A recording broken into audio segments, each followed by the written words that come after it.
So what's this opportunity been like for you with obviously Stump dealing with his issue? Yeah, I think it's been, as a young coach, you're always kind of looking forward to the time when you get to run a room. And, for me, when I went into it and talked to Stump going into it, I said to him, really, we're trying to extend the standard you've created in this room, right? They've done a great job here during his time with the backs we have of being some of the best, right? Being elite in this league. So I really just told him my promise to him was I'm going to try and keep that going. So it's been a great opportunity to be a part of that and to kind of help progress that. How often do you? Sorry, how often Yeah. do you talk to Stump? Oh, I talk pretty regularly to him. He's a ball coach, right? It's hard to get him away from football, and so we talk pretty often. Really just going through, checking in on him, checking on each other, and then what's going on the field, off the field, things like that. So it's been great building that relationship, continuing that relationship we have. How's he doing? He's doing well. Yep. Yeah. No. So it's been good, and like I said, he's all about the ball.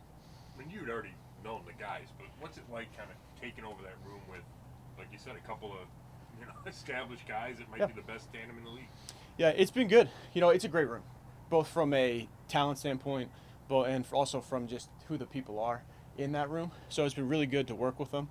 Obviously, you get into a room like that, and like I said, we want to keep going what they've been able to do. And when you get in there and you see the work ethic they have, you see really what they've produced in this league and how they go about it to get to those results. It's been awesome to be a part of it and be more active in that process with them.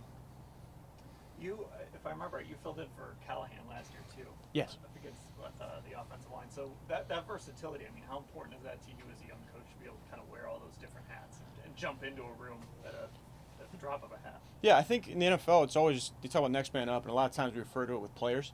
But in reality, what we've learned over the last couple of years is you have to be able to do that with everything. And for me, one of my goals as I come up in football is to learn it all, right? To be able to understand the different parts of the team, the different parts of the offense. So it's been great to live that out a little bit in terms of being in these different rooms. And, I really owe a lot of the opportunity to the staff around me and, their head coach to, AB to the Haslams to let me have these opportunities to really jump in and help out where I can and be that next man up. Nick winds up being the Sportsmanship Award nominee for the third straight year. What is it about him that I guess it's a no-brainer to pick him for that?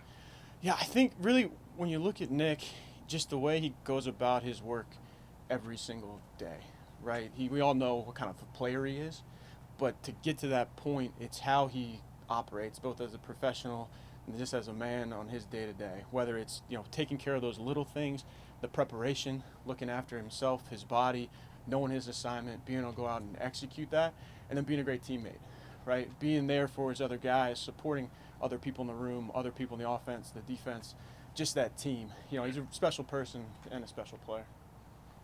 Does it strike you how rare his demeanor is on the field? Like, he scores a touchdown, there's nothing to it. They mic him up, he basically grunts. Yeah, I mean, if I went and scored a touchdown, I'd have to get excited because I'd probably be the only one I'd ever score, if ever.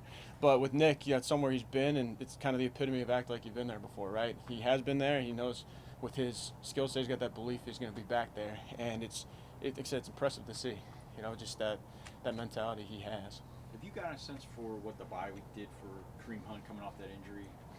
Yeah, I think for me, I've been in the NFL this is my 8th year. It's the latest bye I've had in that time, and it's a grind to get there, right? We've had training camp, we've had the 12 weeks leading into it. So I think for everybody, getting to that bye is great for the refresh and the recharge, whether it's physically, mentally, both. I mean, to go out there every single week for 12 in a row, to be mentally where you need to be, to go play a physical game like this is difficult. So I think for everybody, that time period is great to just be ready to focus in on this home stretch.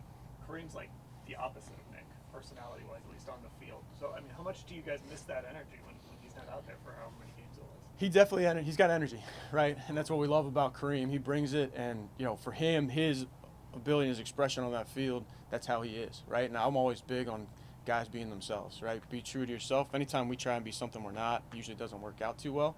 So it's huge, and we love that he brings that to us, and it's been great. But it's, we've got guys across our offense, across our team, they're able to do that for us. But it's great to see 27 back out there running like with his hair on fire.